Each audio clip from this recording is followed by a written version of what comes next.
امام حسین علیہ السلام کے مقصد کو چھپا دیا گیا یہ کہہ کے امام حسین کربلا میں لڑنے گئے تھے، لڑنے گئے ہوتے تو پھر لشکر لے کے جاتے، بس ایک نئے رنگ سے حسین سننا اور مجھے اجازت دے دینا۔ پہلی بار اس نوکر کو بی بی نے عطا کیا اور کرم کیا کہ میں نے شہزادی کا مقدمہ فضائل کی صورت میں پڑھا، میں نے بی بی کا حق پڑھا اور فضائل کی صورت میں پڑھا، اور سینکڑوں لوگ شیعہ ہو۔ آج میں مولا حسین کا سفر فضائل کی صورت میں آپ کو سنانے لگا۔ زمانہ سمجھتا ہے کہ کیونکہ یہ آپ کا قصور نہیں، یہ منبر کی علمی غربت ہے کہ پڑھنے والے نے ادھر امام حسین کی روانگی پڑھی، مجمع نے رونا شروع کر دیا اور سمجھ لیا کہ اب مصائب شروع ہو گئے، کیونکہ یہ مضمون مخصوص ہو گئے مصائب کے ساتھ۔ قصور پبلک کا نہیں، قصور ہے ارباب منبر کا۔ ہم نے یا تو بچپن کا حسین دکھایا یا 10 دن کا کربلا میں حسین دکھایا۔ 57.5 سال کی ظاہری حیات طیبہ ہے میرے بادشاہ کی، یہ درمیان والا حسین کہاں ہے؟ بچپن، جوانی، حسین کا۔ مولا حسین مدینہ سے نکلے، سیدھے مکہ پہنچے۔ اب ہم نے جب تاریخ سے پوچھا کہ حسین مکہ کیوں آئے تھے حج پڑھنے کے لیے، تو پھر حسین نے پڑھا کیوں نہیں؟ کیا علم امامت نہیں جانتی تھی کہ میں حج نہیں پڑھوں گا؟ تو جب پتا تھا کہ میں نے پڑھنا نہیں، پھر سفر کیوں ہوا؟ کچھ سوال تو بنتے ہیں یا نہیں بنتے؟ دوسری بات، ہمیں تاریخ نے کہا کہ امام حسین ارادہ رکھتے تھے حج کرنے کا، لیکن وہاں پہ کچھ حاجی تلواریں احرام کے نیچے چھپا کے آ گئے تھے۔ امام حسین اس لیے مکہ سے چلے گئے۔ چھپی تلواریں دے کے اگر حسین چلے گئے تو کربلا میں تو ننگی تلواریں تھی، حسین وہاں سے کیوں نہیں گئے؟ حرمت کعبہ پامال ہونے کا خطرہ تھا، تو حرمت کعبہ تو تبھی پامال ہو گئی جب حسین چلے گئے۔ اب مجھ سے صرف راز سنیے گا جو علماء عرفان نے لکھا۔ امام حسین مکہ میں پہنچے صرف اہمیت امام بتانے کے لیے، حجت کی طاقت بتانے کے لیے۔ امام حسین مکہ میں پہنچے، امام حسین نے مکہ میں آگے 4 مہینے قیام کیا۔ 4 مہینے کہیں خیمے لگا کے نہیں بیٹھے، اپنی نانی خدیجہ کے محل میں رہے۔ حسین نے بند دروازہ وارث بن کے کھولا۔ لوگوں کے مکے میں مکان تھے، بی بی خدیجہ کا محل تھا۔ امام حسین نے 1057 خطبے اپنی مکہ موجودگی میں دیے۔ امام حسین علیہ السلام مکہ میں تھے، لوگ بیت اللہ کا حج کرنے کے لیے احرام باندھ کے لبیک اللہم لبیک کی صدائیں دیتے ہوئے مکہ کی وادی میں داخل ہو رہے تھے۔ امام حسین ابن علی طواف کعبہ کرتے ہوئے حسین نے اپنے بھائی عباس ابن علی سے کہا کہ عباس میرے لشکر کو بتا دو کہ اگلا طواف ہم عمرے کی نیت سے کریں گے اور یہیں پہ اپنے احرام کو توڑ دیں گے۔ ادھر حسین کا حکم ہو گیا، عباس نے حکم سن لیا۔ عباس کی پوری زندگی میں حسین کے آگے کیوں کیا کیسے ہے ہی نہیں، کیونکہ عباس جانتے ہیں کہ کعبے کے چکر لگانے کو حج نہیں کہتے، حجت کی اطاعت کو حج کہتے ہیں، امام کے حکم کو ماننے کو حج کہتے ہیں۔ عباس نے حسین کے لشکر کو پیغام سنا دیا، حسین کے لشکر نے طواف کعبہ کو چھوڑ دیا اور حسین کے پیچھے چل پڑے۔ جب حسین ابن علی حج سے نکلنے لگے تو لوگوں کا رش حسین کے پیچھے چلا۔ انہوں نے جا کے کہا فرزند رسول آپ کہاں جا رہے ہیں؟ فرزند زہرا آپ کہاں جا رہے ہیں؟ ہم تو حج پڑھنے کے لیے آئے تھے، آپ کہاں جا رہے ہیں؟ مولا ہم تو آپ کے پیچھے آئے تھے، آپ کہاں جا رہے ہیں؟ حسین ابن علی مکہ سے نکلتے نکلتے طریق کہتی وہاں پہنچ گئے جہاں پہ رسول نے پہلانوں کا منبر بنا کے علی کی ولایت کا اعلان کیا تھا۔ وہاں پہنچ کے حسین نے اپنے گھوڑے کو روکا، روک کے حسین نے پیچھے دیکھا کہ پیچھے کے لمبی تعداد مسلمان حاجیوں کی حسین سے کہہ رہی ہے حسین آپ کہاں جا رہے؟ حسین گھوڑے کی سین پہ بیٹھے۔ حسین کا ایک جملہ ہمیں تاریخ میں ملتا ہے، حسین نے کہا تم پڑھو حج، میں دین کی خاطر جا رہا ہوں، میں دین کی خاطر جا رہا ہوں، میں دین کی خاطر جا رہا ہوں۔ رکھ مولوی کے سر پہ قرآن، حسین تو دین کی خاطر چلے گئے، پیچھے حج میں کیا رہ گیا تھا؟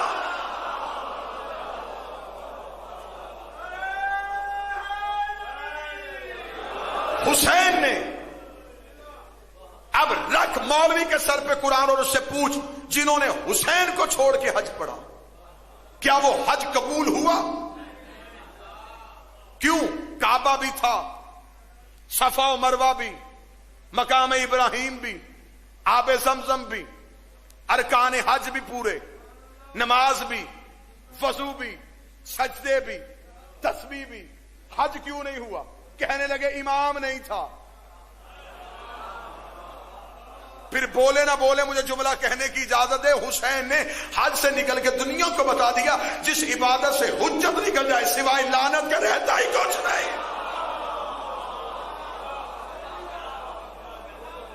جب عبادت سے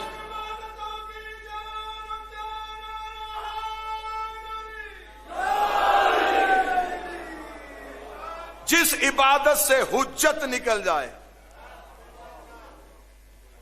حسین چلے گئے. اب مجھے جملہ کہنے کی اجازت دینا. حسین مدینہ سے رسالت کو لے کے چلے تھے، مکہ سے توحید کو لے کے چلے. چند بندے نہیں بولے، بے نیازی ہو گئی. حسین مکہ سے توحید کو لے کے چلے، حسین مکہ سے توحید کو لے کے چلے. بعض بندے سوچ رہے ہیں یہ جملہ تو معترضہ ہو گیا، حسین مکہ سے توحید کو لے کے چلے. اگر توحید حسین کے ساتھ کربلا نہ جاتی تو کربلا کی زواری 70,000 حج سے افضل نہ ہوتی.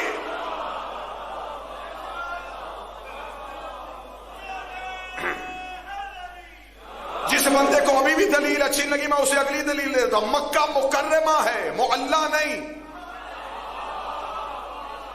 ایک عرش معلّہ، ایک کربلا معلّہ. معلّہ کہتے ہی اسے ہیں جہاں اللہ ہو.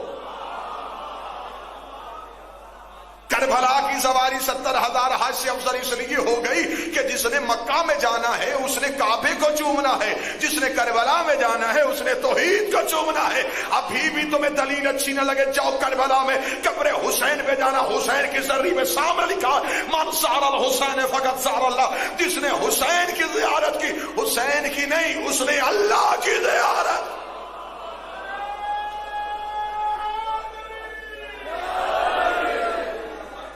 اگلا جملہ دے دیتا ہوں. اللہم صلی. اگلا جملہ دے دیتا ہوں کہ مکہ میں جو بھی جائے گا وہ توحید سے ملنے جائے گا. کربلا میں توحید حسین کے زائر سے ملنے آتی. جو معرفت والے بندے بیٹھے ہو، یہ نانے کی معراج تھی کہ وہ وہاں گیا، یہ نواسے کی معراج ہے کہ وہ یہاں آیا.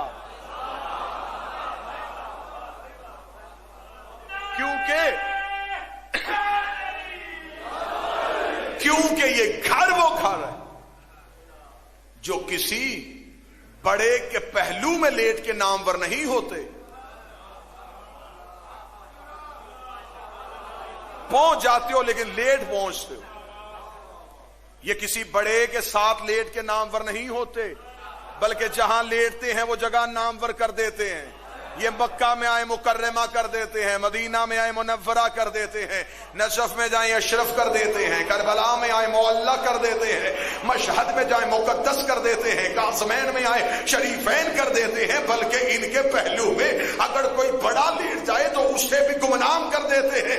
ابھی بھی یقین آئے نجف میں جاؤ، علی کے ایک طرف آدم سو رہا ہے، دوسری طرف نوح سو رہا ہے. جب بھی کوئی بندہ نجف جاتا کوئی نہیں کہتا کہ میں آدم کی زیارت کو جا رہا ہوں، میں نوح کی زیارت.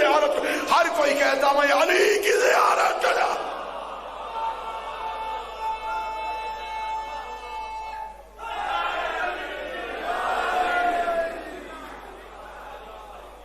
اب آپ نے ہمیں یہ نہیں بتانا کہ کون کس کے پہلو میں، آپ نے ہمیں یہ بتانا کہ کس کے پہلو میں کون ہے. نبی کے ساتھ لیٹنا اور ہے، نبیوں کو ساتھ لٹانا اور. کل انشاءاللہ ٹھیک 3 سے 4 شہباز پور 3 سے 4 حاضری ہوگی. یہیں سے گفتگو کو لے کے آگے بڑھے. عبادت تب تک عبادت ہے جب تک اس عبادت میں حجت موجود. حجت نکل جائے تو پھر عبادت عبادت نہیں رہتی. ہزاروں دفعہ آپ نے واقعہ سنا کہ ابئی نماز پڑھ رہا تھا اور رسول نے اسے بلایا، اسے نماز شروع رکھی. ایسا ہے یا نہیں؟ نبی نے دوبارہ بلایا، اس نے اور تیز کی. تیسری آواز پہ نماز ختم کر کے نبی کے پاس آیا، لبیک یا رسول اللہ. فرمایا پہلی آواز پہ کیوں نہیں آیا؟ سرکار میں نماز پڑھ رہا تھا. فرمایا شرم نہیں آئی تجھے؟ وجود نماز بلا رہا تھا.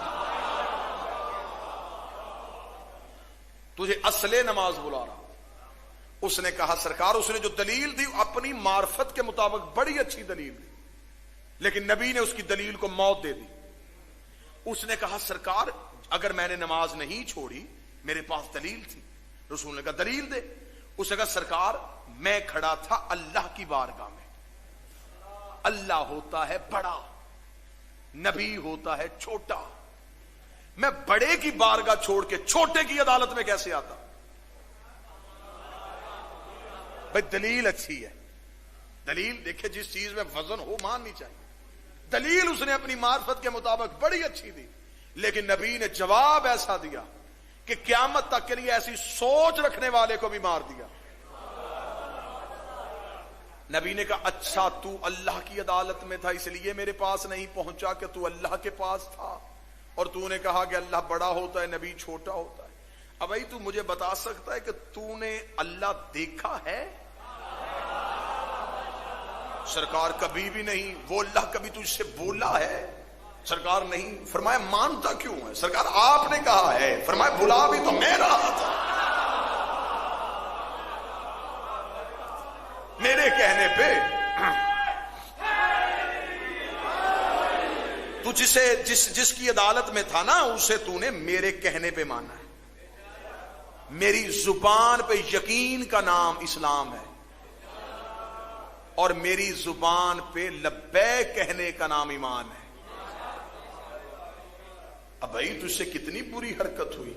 نماز ادا کر لی اور محمد کو قضا کر لیا. اتنا جملہ کہنا تھا. یہاں تک واقعہ آپ نے سنا ہے. وقت گزارنا مقصد نہیں، اگلا رخ دکھاؤں. ابئی نے اسی دن صحابہ کی محفل میں بیٹھ کے کہا کہ مجھے مرنے سے پہلے شریعت کے ایک نئے مسئلے کا پتہ چل گیا مجھے اپنی زندگی میں کہ اگر تم نماز پڑھ رہے ہو اور تمہیں نبی آواز دے تو نماز کو وہیں پہ توڑ دو اور نبی کے پاس جاؤ. دوبارہ آ کے نماز کو پھر پڑھ لو، لیکن نبی کی آواز نماز توڑ کے بھی سننی چاہیے. یہ مجھے پتا چل گیا. صحابہ پہ اب روب جھاڑا اس نے کہ تم میں سے کسی کو نہیں پتا اور مجھے پتا.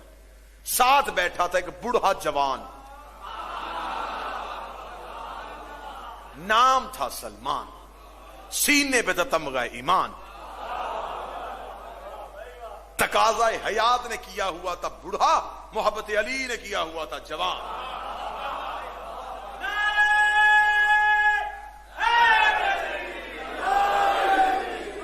ہاتھوں میں تھی چھریاں لیکن قسمت کی لکیروں میں تھی ولایت علی.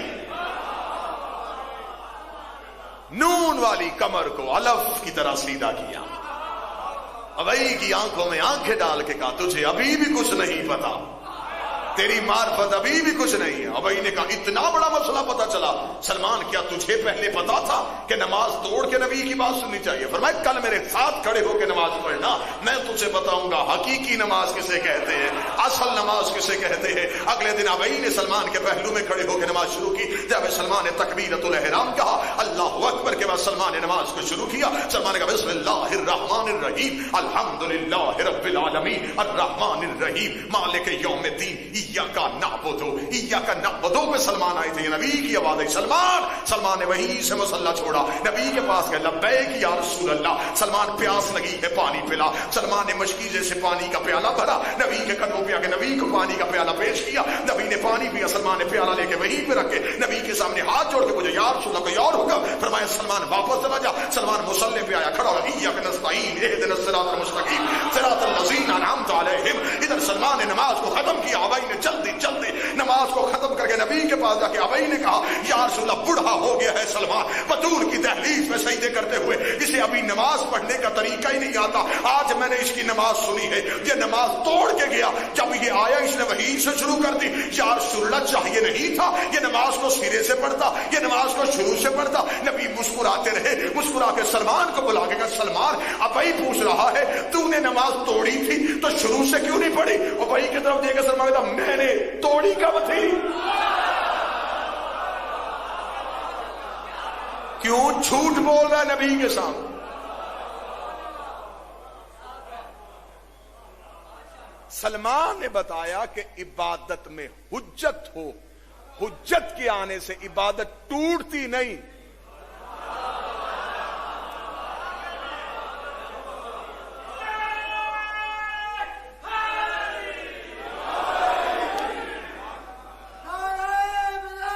علی